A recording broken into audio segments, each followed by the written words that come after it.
Des sacs de farine, de l'huile et des haricots. Ces vivres sont distribués à ces déplacés qui patiemment attendent leur tour. À l'est de la RDC, près de la ville de Goma, ils sont ici des dizaines à avoir fui.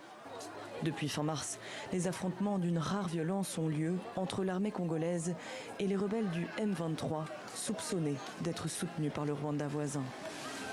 Alors ce samedi, le gouvernement congolais a pris des mesures conservatoires.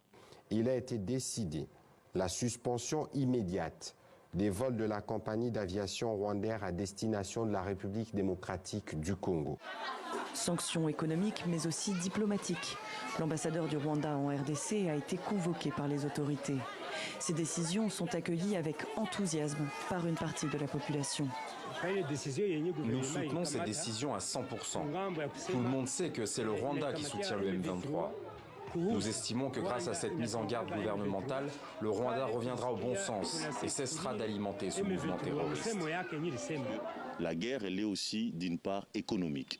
Il faut toucher les intérêts de pays qui nous agressent ou qui nous font la guerre, afin qu'ils soient aussi déstabilisés d'une manière ou d'une autre. Mais pour certains mouvements citoyens, le gouvernement n'en fait pas assez. Le militant Espoir Ngaloukiye suggère de rompre immédiatement les relations diplomatiques avec Kigali et d'être plus ferme avec le mouvement M23. Il faut qu'on neutralise une fois de plus ces rebelles qui sont les supplétifs de l'armée rwandaise. Parce que les M23 est composé par des militaires et même les équipements proviennent du Rwanda. Ça, on le connaît, c'est un secret des polichinelles.